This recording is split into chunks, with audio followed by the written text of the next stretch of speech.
जय हिंद मेरे डियर साथी, मैं आपका साथी विकास और आज हम देखने वाले हैं कक्षा 10 विषय विज्ञान। चैप्टर का नाम अम्ल, क्षार एवं लवण से जितने भी इम्पोर्टेंट क्वेश्चन हैं उसको हम आज कंसीडर करने वाले हैं। इसमें हम कंसीडर किसको किसको करेंगे याद रखनी, आपको बता देते हैं। 2024 के बोर्ड एग्जाम में 7 सेटों में से जितना क्वेश्चन पूछा गया उसको, और 2023 में से जितने भी आपके क्या करने, 7 सेटों में से जितना चैप्टर नंबर तुम्हारे पास क्या होगा, अम्ल व क्षार लवण से जितने भी क्वेश्चन पूछे गए सबको इसमें कंसीडर किया जाएगा। ठीक है, जैसे मान लेते हैं, अब देखिए इसमें कुछ न कुछ एमसीक्यू आया होगा, इसमें कुछ न कुछ एमसीक्यू आया होगा, क्योंकि हमारे पास ये देखिए 7 सेट हमारे पास क्या होगा, जैसे ये 2024 का सेट नंबर 3 है। ठीक है, और यदि पलट के देखा जाए तो ये सेट नंबर तुम्हारे पास क्या हो गया, 2 है। ठीक है, और देखा जाए तो सेट नंबर 1 है। तो ऐसे 2024 में जितने भी क्वेश्चन पूछे गए उसको, उसके बाद आप पलट के यहाँ से जाइएगा 2023 में जितने क्वेश्चन पूछे गए, देखिए 2023 का सेट नंबर 2 है। ठीक है, तो इस तरह से जितने भी आपके 2024 और 2023 में अम्ल, क्षार एवं लवण से जितने भी क्वेश्चन पूछे गए उसको क्या कर देंगे, हम आज कंसीडर करने वाले हैं। यदि आप बोर्ड एग्जाम 2024 और 25 के लिए आप एग्जाम देने जा रहे हैं तो आपके लिए बहुत महत्वपूर्ण होने वाला है। ठीक, क्योंकि इसमें जितने भी इस चैप्टर से एमसीक्यू बनते हैं 2023 और 24 में जितने भी एमसीक्यू पूछे गए उसको एमसीक्यू को हमने यहाँ पर कंसीडर किया। और जैसे मान लेते तुमसे 60 नोट किस पे आ जाए, 2 नंबर पे या 3 नंबर पे या टिप्पणी आ जाए, इस पे लिखना। व्यंजक चूड़ पे आ जाए तो इस पे 60 नोट लिखना। प्लास्टर ऑफ पेरिस जिसे हम क्या बोलते हैं, पीयूपी बोलते हैं, इसको भी हम देखने वाले हैं। उदासीनीकरण अभिक्रिया पे आपको टिप्पणी आ जाए तो कैसे लिखनी है। ठीक है, पीएच पे आपको टिप्पणी आ जाए तो कैसे लिखनी है, ये सबको। अब बेकिंग सोडा पे आपको टिप्पणी कैसे लेनी, ऐसे बहुत सारा क्वेश्चन ये आपके सामने देखिए हमने क्या कर दिया है। ठीक है, ये आपको कंसीडर करा के दिखा दिया जाएगा। इतने आपके टोटल इससे कितने एमसीक्यू बनेंगे, 11 एमसीक्यू। और यहाँ से जितने भी आपकी टिप्पणी पूछी गई उस टिप्पणी को कैसे पूछा गया, ये सबको कितने नंबर में पूछा गया, सबको हमने कंसीडर किया है। और एक एक करके इन्हीं को हम आज देखने वाले हैं। वीडियो में अंत तक बने रहिएगा तो इतना ठीक है। ठीक, तो हम सबसे पहले स्टार्ट करते हैं एमसीक्यू को। जितने भी एमसीक्यू सबको हम कंसीडर करते हैं। देखिए आपके सामने ये तो ऑफलाइन कोचिंग हमारी है, कोचिंग का ये नाम है। ठीक है, इसमें सबसे पहले क्वेश्चन में दे रखा है कि H2SO4 के जली विलयन का पीएच मान कितना होता है। यदि आप चैप्टर थोड़ा सा देखिए, हमने ये सबको यानी अम्ल और क्षार का पूरा डिटेल में ए से लेके जेड तक सब कुछ हमने डिटेल में इसे कवर अप कर लिया है। ठीक है, उसकी प्लेलिस्ट बना दी गई, प्लीज़ उससे जाके वहाँ से देख लीजिएगा। ठीक है, तो आपको पता चल जाएगा। देखिए H2SO4 एक तुम्हारे पास सल्फ्यूरिक एसिड होता है, यानी सल्फ्यूरिक अम्ल, जिसका पीएच क्या होता है, यानी वो एसिडिक प्रॉपर्टी है, तो 7 से ही क्या होगा, कम होगा। कहने का मतलब इसे यदि देखा जाए, ठीक है, इसे यदि देखा जाए तो पीएच स्केल आप ऐसे बनाते हैं ना, तो पीएच स्केल ऐसे बनाते हैं तो यहाँ लिखते हैं 7 और इधर लिखते हैं 6, 5, 4, 3, 2, 1। और इधर देखा जाए तो 8 हो गया, 9 हो गया, 10 हो गया, 11 हो गया, 12 हो गया, 13 हो गया, 14, ऐसे लिखते हैं ना। इधर जब हम जाते हैं तो अम्लीय प्रकृति हमारी क्या होती है, बढ़ने लगती, अम्लीय प्रकृति बढ़ने लगती, यही चीज़ लिखना। इधर जब हम जाते हैं तो हमारी क्षारीय प्रकृति क्या होती है, ठीक है, क्षारीय प्रकृति क्या होती है, बढ़ने लगती है। ठीक, इतना हो गया।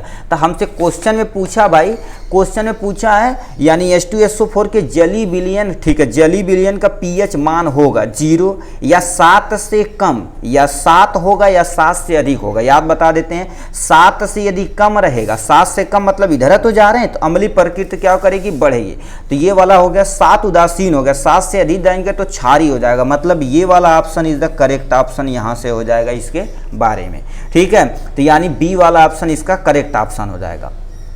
ठीक है, नेक्स्ट क्वेश्चन पूछा है, शुद्ध जल का पीएच मान होता है। ठीक है, शुद्ध जल का पीएच मान होता है 0 होता है, 1 होता है, 7 होता है या 14 होता है। शुद्ध जल का पीएच मान क्या होता है, उदासीन। जल एक उदासीन होता है। ठीक है, तो यानी किसी भी चीज़ का उदासीन रहेगा तो उदासीन इस पे आता है, तो उदासीन जो तुम्हारे पास रहेगा उसका पीएच एग्जैक्ट तुम्हारे पास क्या होने वाला है, 7 होने वाला है। ठीक है, तो ये आपके पास क्या हो जाएगा, 7, यानी सी वाला option is the correct option यहाँ से हो जाने वाला है। तो यानी सेकेंड नंबर का C option is the correct option. Next question पूछा, अम्ल एवं क्षार के अभिक्रिया से प्राप्त होता है hydrogen gas, oxygen gas, chlorine gas, लवण तथा जल प्राप्त होता। तो क्या प्राप्त होता उसके लिए हम बता देते हैं, अम्ल व क्षार कभी भी अभिक्रिया करते तो उस अभिक्रिया को उदासीनीकरण अभिक्रिया बोला जाता। कौन सी अभिक्रिया?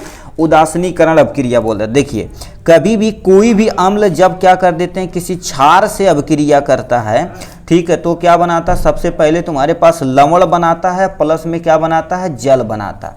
इसी को हम क्या बोलते हैं, ठीक है, इसी को क्या बोलते हैं, उदासीनीकरण अभिक्रिया बोलते हैं। क्या बोलते हैं? उदासीनीकरण अभिक्रिया बोलते हैं। ठीक है, इसमें कोई भी एग्जाम्पल आप छाप देना। तो हमारे पास क्या प्राप्त होता, कोई भी, इससे मतलब तुम कोई भी अम्ल लो, कोई भी क्षार लो, उससे लेना देना नहीं। सबसे पहले तुम्हें जल निकालना, जितना बचा हुआ सब तुम्हारे पास लवण बन के तैयार हो जाएगा। ठीक है, तो लवण तथा जल जहाँ रहेगा उस पर आपको क्या कर देना, इस पर टिक मार देना।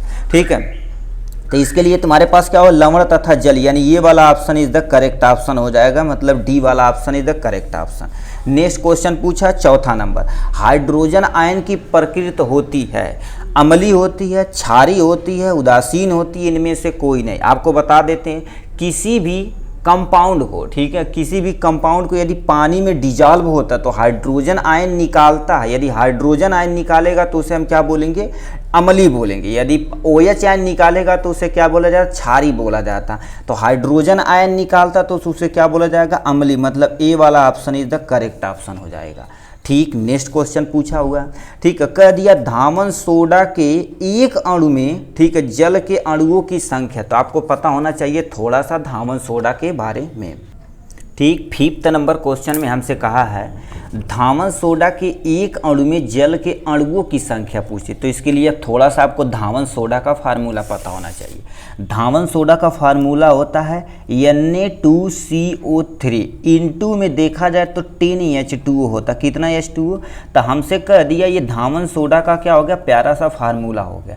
तो हमसे कह दिया धामन सोडा में ये जो जल की मात्रा, कितनी मात्रा है, 10 हमारे पास क्या हो गया, जल के अणु हैं। कितने अणु हैं, 10 जल के अणु हैं। तो इस पे ऑप्शन में कहीं 10 दिया है। ठीक है, कह दिया धामन सोडा के अणुओं की संख्या 2, 5, 8 और 10। तो ये वाला ऑप्शन तुम्हारे पास क्या हो जाएगा, करेक्ट ऑप्शन यहाँ से हो जाने वाला है ये।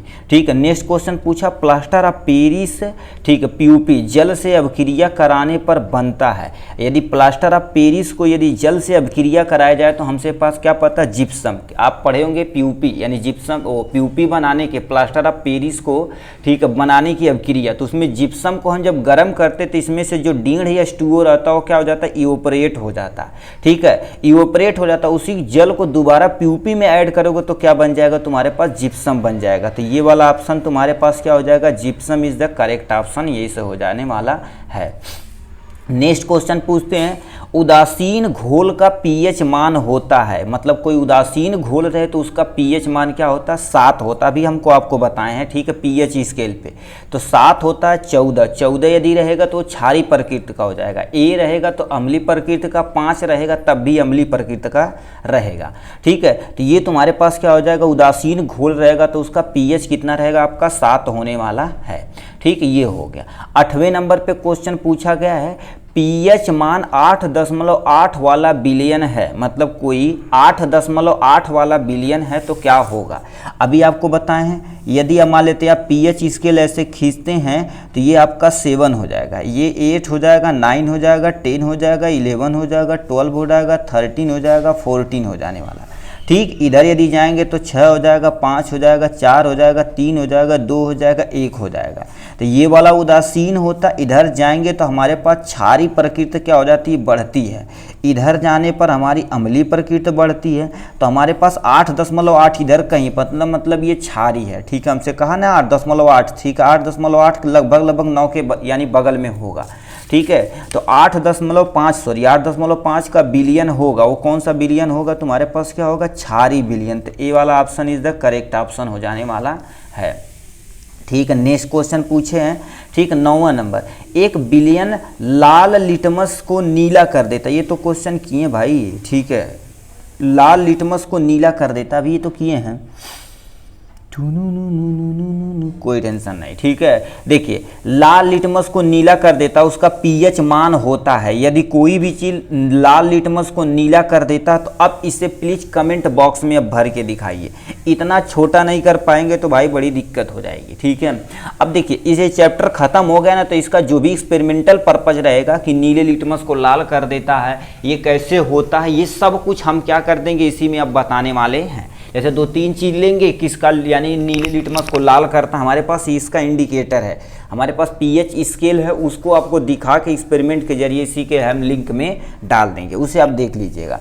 करिए 1 बिलियन जो लाल लिटमस को क्या कर देता, नीला कर देता। प्लीज इसे कमेंट बॉक्स में 9वें नंबर का कौन सा ऑप्शन सही है, 1, 3, 6 या 8, कौन सा सही है, तो इसको आपको क्या कर देना है, कमेंट बॉक्स में लिख के दिखाना है।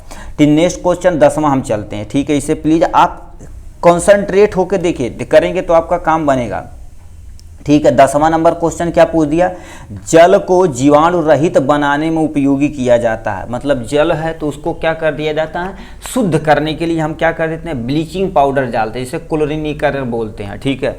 तो उसमें क्या होता है, ब्लीचिंग पाउडर कहीं दिया है, ब्लीचिंग पाउडर या बिरंजक चूर्ण, धामन सोडा, मतलब ये हम तो सरफ तो डालते नहीं है, बेकिंग सोडा भी नहीं डालते थे, खाने वाला सोडा, फिटकरी भी नहीं डाला जाता उसमें भी, यानी बिरंजक चूर्ण डाला जाता, तो यानी डी वाला option is the correct option हो जाने वाला है। 11 नंबर क्वेश्चन पूछा, सोडियम कार्बोनेट Na2CO3 का प्रचलित नाम है। अभी ये देखा जाए तो इसी में हमने क्या जोड़ा था भैया, पानी जोड़ा था तो धामन सोडा बन गया था, तो इसका नाम तुम्हारे पास क्या होता, धामन सोडा होता। कह रखा ब्लीचिंग पाउडर, बेकिंग पाउडर या धामन सोडा या प्लास्टर ऑफ पेरिस, तो धामन सोडा क्या हो जाएगा, ऑप्शन क्या हो जाएगा, करेक्ट ऑप्शन हो जाने वाला है, ठीक है। तो ये होगा। अब नीचे भी जितनी भी चीज़ें हैं सब पे आपको क्या क्या लिखनी है, टिप्पणी लिखनी। ये भी कितने नंबर का है, ये 2 नंबर का है, ये भी पूछा है 2 नंबर का, ये भी पूछा है 2 नंबर का, और नीचे ये सब जितने भी 2 क्वेश्चन है 3 नंबर का, लास्ट वाला 2 नंबर का है, ठीक है। ये सब टिप्पणी पूछा था। तो कह दिया बेकिंग पाउडर का रासायनिक नाम, देखिए याद रखें, रासायनिक नाम फिर रासायनिक सूत्र,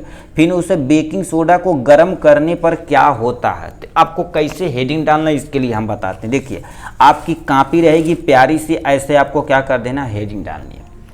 सबसे पहले आपको बेकिंग पाउडर की हेडिंग डालनी है, ठीक है। बेकिंग पाउडर की हेडिंग डालनी, फिर रासायनिक नाम, फिर रासायनिक सूत्र। अब इसी को क्या कर देना, आपको लिखना है।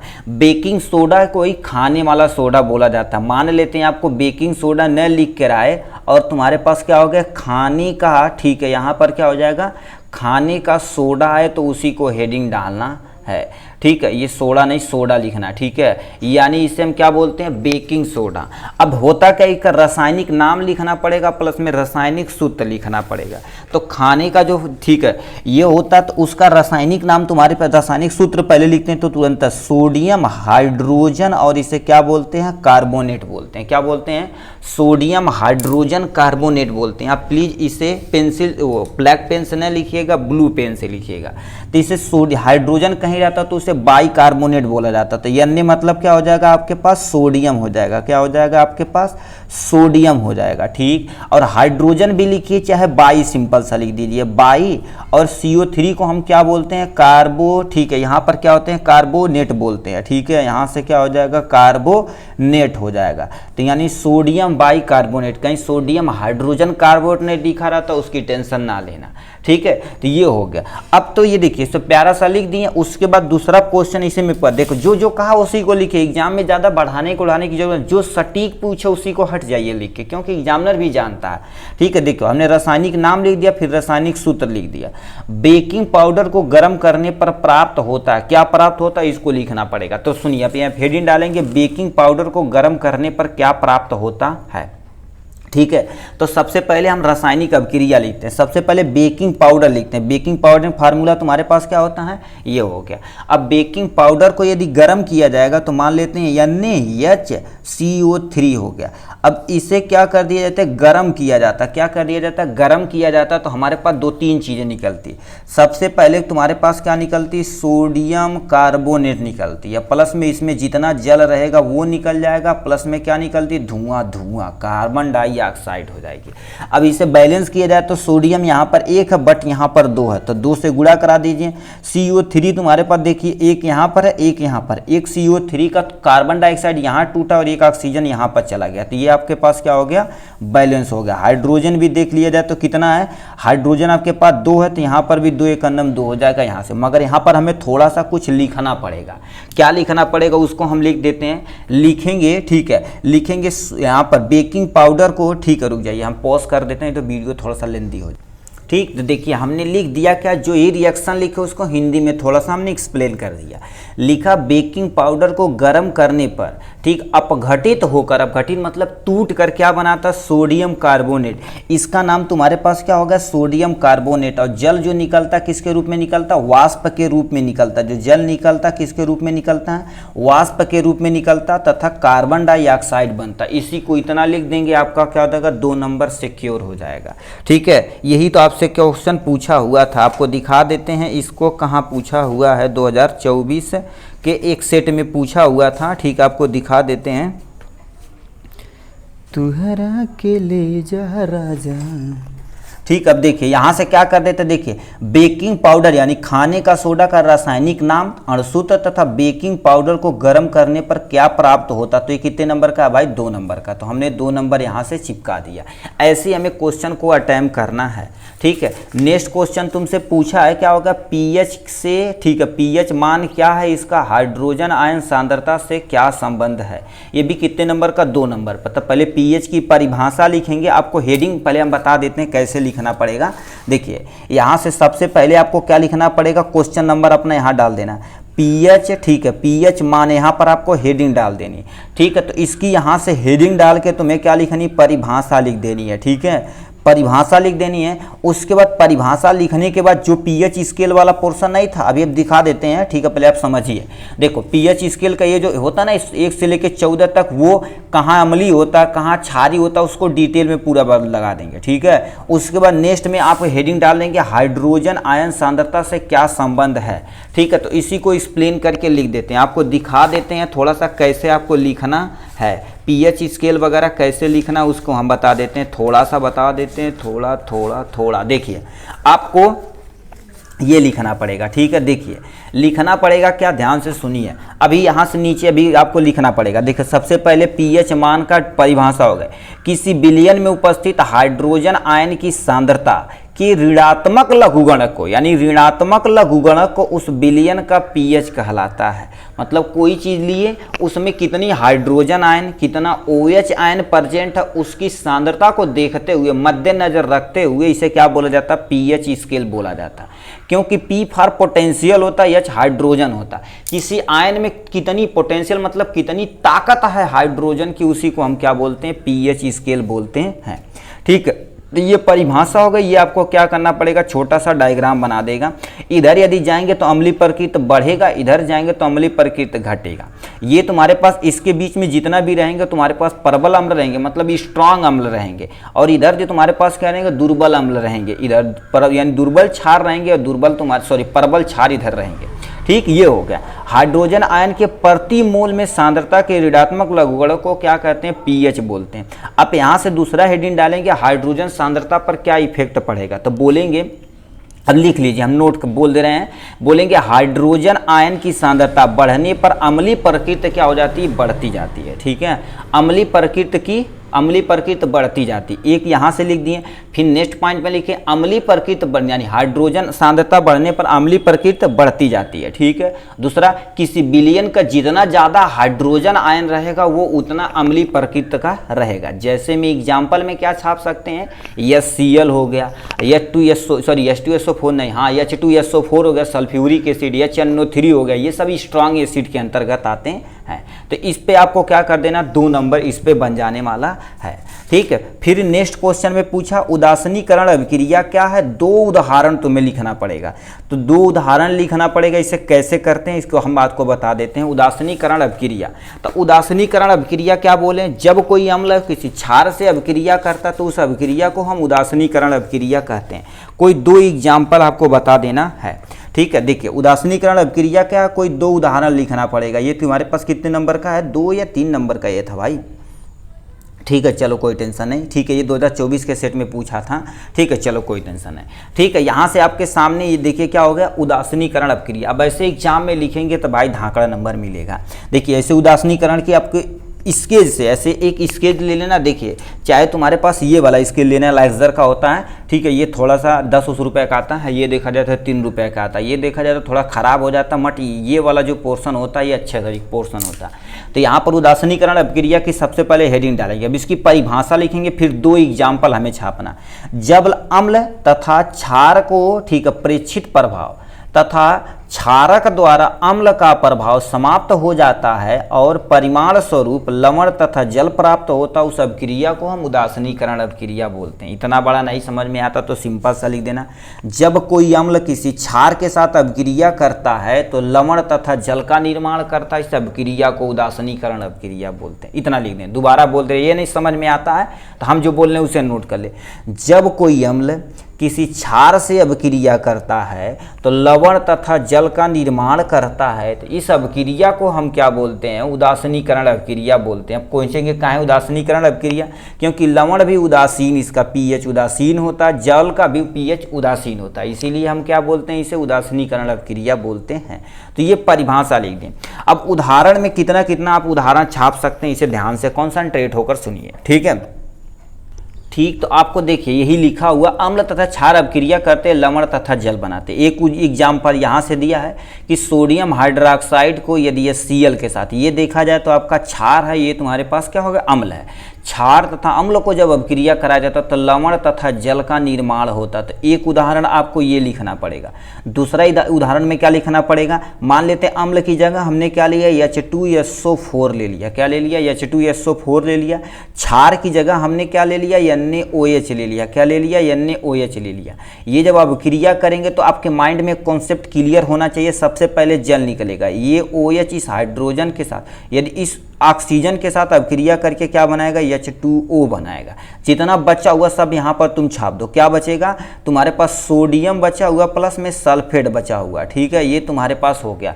अब यहाँ से सोडियम 2 है तो यहाँ पर सोडियम 1 है, 2 से गुणा करा दो, ये ऑलरेडी बैलेंस हो जाएगा। तो एक अपक्रिया ये लिखनी पड़ेगी, एक अपक्रिया ये लिखनी पड़ेगी। ठीक है, तो सबसे पहले परिभाषा, फिर एक उदाहरण डाल के, तुम्हारे पास 2 उदाहरण में एक उदाहरण इसे कि H2SO4 यानी सल्फ्यूरिक अम्ल किसी सोडियम हाइड्रोक्साइड के साथ अपक्रिया करता है तो सोडियम सल्फेट बनाता है, प्लस में हाइड्रोजन गैस बनाता है। NaOH किसी HCl के साथ अपक्रिया करता है तो सोडियम क्लोराइड बनाता है, प्लस में जल का निर्माण करता है। तो ये 2 अपक्रिया कहा था, तो हमने 2 अपक्रिया यहाँ से चिपका दी आराम से। ठीक है, नेक्स्ट क्वेश्चन हमसे पूछा, अम्ल व क्षार से आप क्या समझते हैं, दैनिक जीवन में पीएच के तुम्हें 2 उपयोग लिखना। अम्ल व क्षार के बारे में थोड़ा थोड़ा आपको लिखना, 2-3 पॉइंट। उसके बाद दैनिक जीवन में क्या करता है तो इसका उपयोग क्या होता है, इसको लिखना पड़ेगा। ठीक है, तो चलिए हम आपको देखते हैं। आपको देखो कैसे इसे नोट करना है, इसको हम कॉन्सेप्ट अब क्लियर कर देते हैं। ठीक है, क्योंकि बहुत सारे ऐसे बच्चे रहते हैं सही से लिख नहीं पाते हैं। तो देखिए आपको करना क्या है, सबसे पहले यहाँ पर क्या कर देना, अपना क्वेश्चन डाल के यहाँ पर ये अम्ल डालना। 2-3 पॉइंट यहाँ पर तुम क्या कर देना, लिख देना। ठीक है, 2-3 पॉइंट जो भी रहेगा। उसके बाद एक लाइन छोड़ के तुम्हें क्या लिखना पड़ेगा, क्षार लिखना पड़ेगा, इसके बारे में 2-3 पॉइंट। उसके बाद क्या रखा, पीएच का। ठीक है, तो यहाँ पर तुम्हें लिखना पड़ेगा दूसरा हेडिंग, दैनिक जीवन में।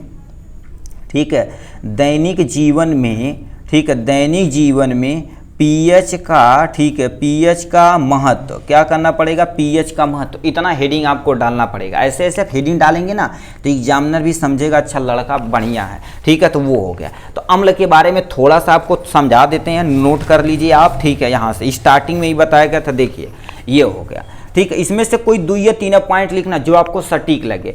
अम्ल स्वाद में क्या होते हैं, खट्टे होते हैं, पहला पॉइंट हो गया। दूसरा पॉइंट क्या होता है, ये नीले लिटमस को क्या कर देते हैं, लाल कर देते हैं, ये पहला दूसरा पॉइंट। दूसरा पॉइंट, नेक्स्ट पॉइंट में क्या होगा, अम्ल जली विलयन में हाइड्रोजन आयन देता, मतलब कोई भी यदि यौगिक किसी पानी में डाला जाता तो हाइड्रोजन आयन देता, तो समझ लो तुम्हारे पास क्या हो गया, अम्ल है। ठीक है, तो आपको इसमें से कोई 1 पॉइंट, 2 पॉइंट, 3 पॉइंट अपने छाप दिया, बस इतना छोड़ के, ये सब कुछ नहीं लिखना। तो 2 पॉइंट 3 पॉइंट अपने यहाँ छाप दिया तो अम्ल के बारे में हो गया। एग्जाम्पल लिखना चाहें तो लिख दीजिए यदि आता है तो।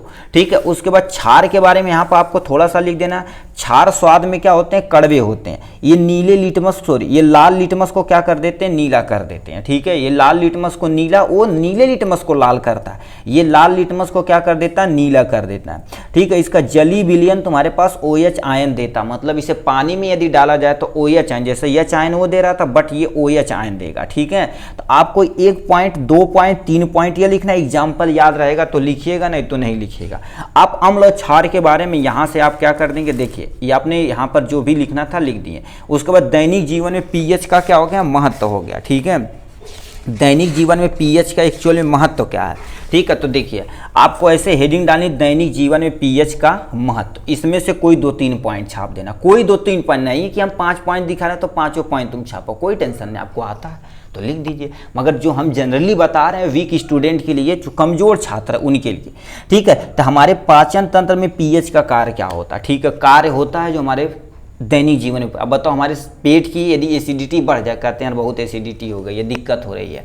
ठीक है, तो मतलब हमारी अब तुम्हारे पेट के अंदर गैस की ज़्यादा प्रॉब्लम है तो हमारा भोजन सही से पाचन नहीं होगा। तो पहला उपयोग, pH परिवर्तन के कारण दर्द क्षय होने लगता, मतलब हमारा जो pH होता है 5.5 से क्वेश्चन पूछा गया था, 5.5 से यदि pH हमारा कम होगा तो दांत हमारा सड़ने लगता है। ठीक है, तो यानी अम्लीय प्रकृति, अब बताओ तुम्हारे मुंह के अंदर अम्लीय प्रकृति बढ़ेगी ज़्यादा तो हमारा दांत क्या होगा, क्षय मतलब सड़ने लगेगा।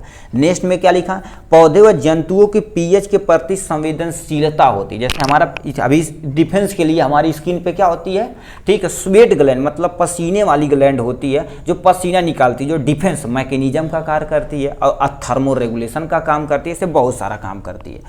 ठीक है, पौधे तथा जंतुओं द्वारा अपने शरीर से उत्पन्न रसायनों के आत्मरक्षा करते हैं। अब तुम सोचो कितनी बढ़िया आत्मरक्षा, मतलब जैसे भी फील्ड में तुम गाय भैंस चरा रहे हो तो गाय भैंस कुछ ऐसे पर्टिकुलर पौधे होते हैं जिसे खाते नहीं है, मतलब उसके अंदर चाहे स्वाद में चेंजेज हो चाहे गंध में चेंजेज, अपने आप को डिफेंस आत्मरक्षा कर रहा है कि नहीं पौधा, उसी तरह से पौधे और जंतु दोनों करते हैं। ये हमारा pH का क्या हो गया, महत्व हो गया हमारे दैनिक जीवन में।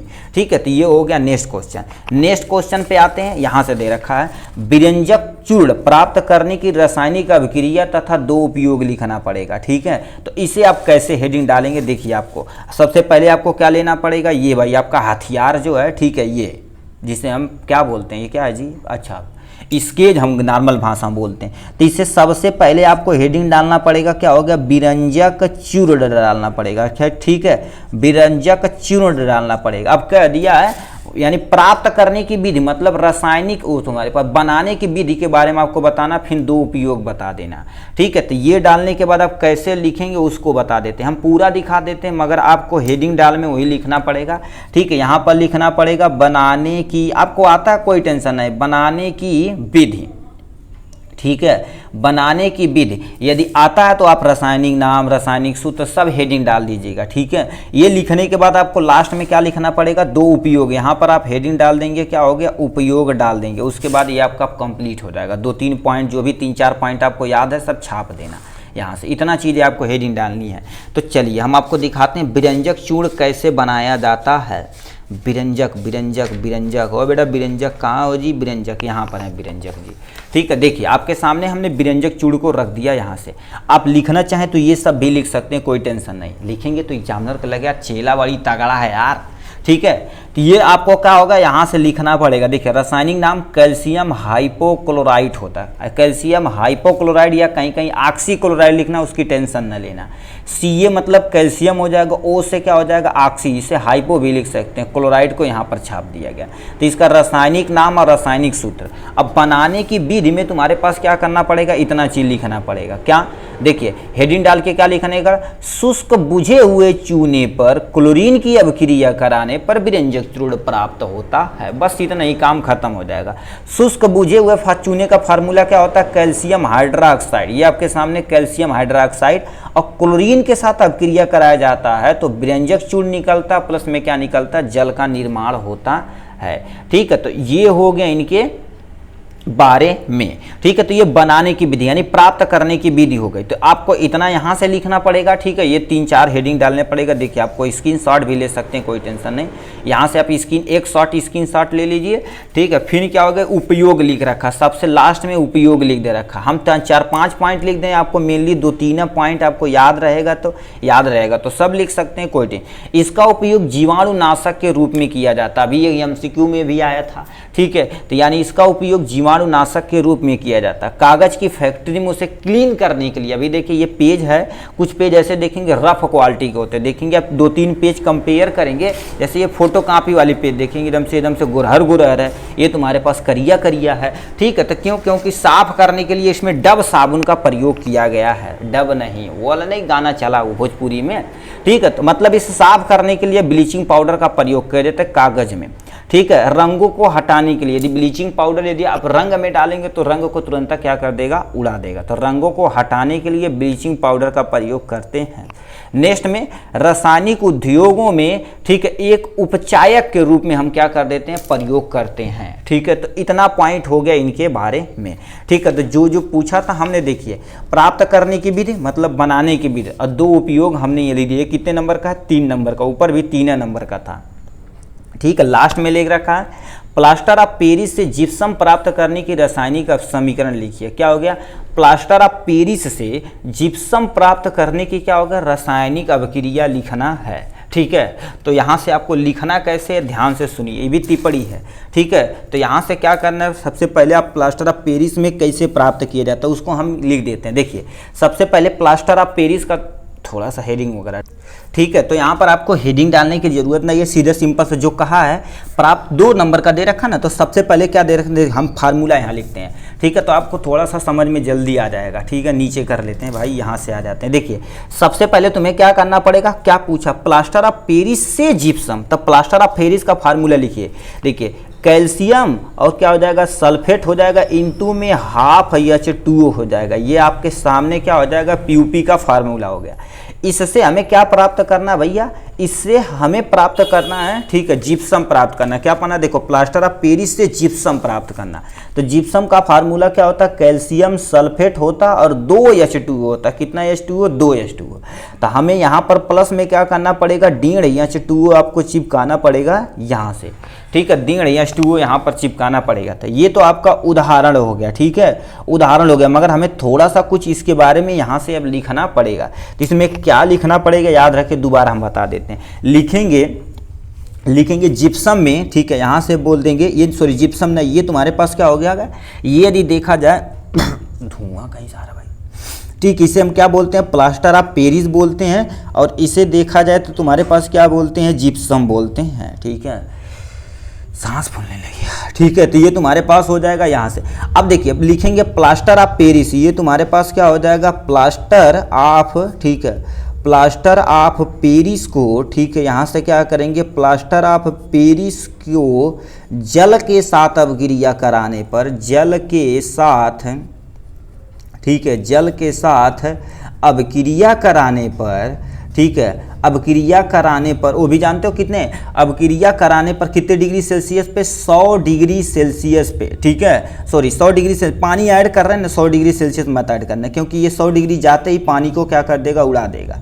जल के साथ अभिक्रिया कराने पर, ठीक है, कराने पर, ठीक है, कराने पर जिप्सम प्राप्त होता है। क्या प्राप्त होता है, जिप्सम प्राप्त होता है। ठीक है, ये क्या हो जाएगा, जिप्सम प्राप्त होता है। ठीक है, तो ये अभिक्रिया हो गई। उदाहरण में क्या कर देंगे, ये छाप देंगे। तो इतना आपको लिखना पड़ेगा क्या, प्लास्टर ऑफ पेरिस को, ठीक है, प्लास्टर ऑफ पेरिस को जल के साथ अभिक्रिया कराने पर आपका जिप्सम प्राप्त हो जाता है। इसी को आपको अभिक्रिया यहाँ पर लिखनी है। ये अभिक्रिया का है। मान लेते हैं आप कहेंगे सर आधा H2O, 1.5 H2O, ये सब क्या लिखें, आपको नहीं आता लिखने, तो सिंपल सा क्या लिखे, देखिए सिंपल सा क्या लिखेंगे, कैल्शियम सल्फेट लिखेंगे।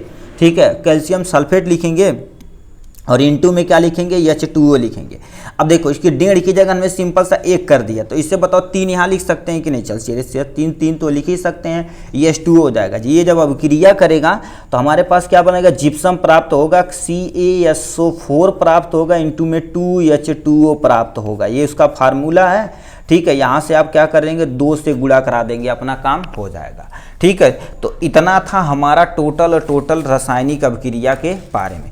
आशा करते हैं आपको अच्छे से समझ में आया होगा। ठीक है, और याद रखना इसमें जितना ये वीडियो देखें आधे घंटा का लगभग 33 से 34 मिनट का, आप इससे बाहर एक भी क्वेश्चन बोर्ड एग्जाम में आने वाला नहीं है। ठीक है, चलिए आज के लिए बस इतना ही, फिर मिलेंगे नेक्स्ट वीडियो में नेक्स्ट टॉपिक के साथ। तब तक के लिए bye bye and take care.